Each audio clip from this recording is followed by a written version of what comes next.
एक दफ़ा का जिक्र है कि एक गांव में एक लड़की रहती थी। उस लड़की को उस गांव के एक लड़के से मोहब्बत हो गई। वो लड़का बहुत आवारा था और सारा दिन आवारागर्दी करता रहता था। उस लड़के के पास करने के लिए कुछ भी ना था।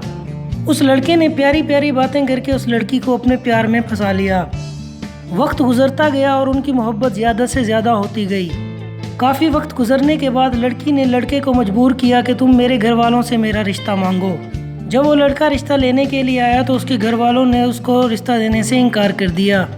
इनकार करने की वजह यह बताई कि लड़का आवारा है, वो कोई काम नहीं करता, वो हमारी बेटी को किस तरह से खुश रख पाएगा। चुनाचा उस लड़की ने घर से भागने का प्रोग्राम बनाया और एक रात वो उस लड़के के साथ घर से भाग गई। उस लड़की के भागने की वजह से उसके ख़ानदान की इज्जत खाक में मिल गई और लोग तरह तरह की बातें करने लगे। लड़की के भाइयों ने गुस्से की आग को सीने में दफन किया हुआ था। 5-6 साल गुजर गए और सब लोग ये वाक़या भूल गए और कोई भी नहीं जानता था कि वो लड़की किस हाल में है। एक दिन अचानक उस लड़की ने अपने घर कॉल की। उसकी अम्मी ने कॉल रिसीव की। उसकी अम्मी बार बार पूछती रही कि आप कौन हो, लेकिन आगे से कोई जवाब ना आया।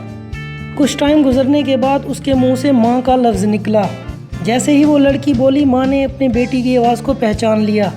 माँ बेटी को बताने लगी, बेटा तुम्हारी वजह से हमने अपनी इज्जत को खाक में मिला दिया और लोग हमारी फैमिली पर तरह तरह की बातें करते हैं।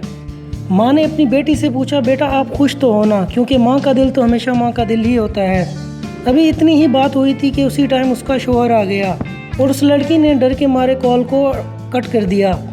उसका शौहर कहने लगा, तुम मेरी गैर मौजूदगी में दूसरे मर्दों से बात करती हो, तुम तो हो ही बदचलन, जो मेरे साथ भाग सकती है वो किसी के भी साथ भाग सकती है। क्या अब तुम्हारा किसी और के साथ भागने का प्लान तो नहीं है? तुम किससे बात कर रही थी, मुझे बताओ।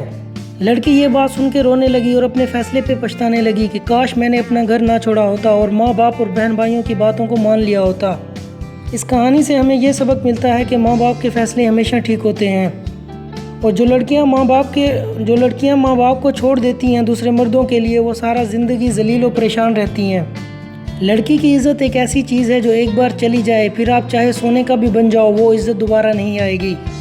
मेरी तमाम ख़वातीन से गुजारिश है कि अपने माँ बाप की बातों को हमेशा मानें, वो आपकी भलाई के लिए ही सोचते हैं। अगर आपको हमारी वीडियोस पसंद आ रही हैं तो उस चैनल को लाइक, शेयर और कमेंट करें ताकि जब भी मैं कोई वीडियो अपलोड करूं तो उसको नोटिफिकेशन आपको मिल जाए। अल्लाह हाफिज़।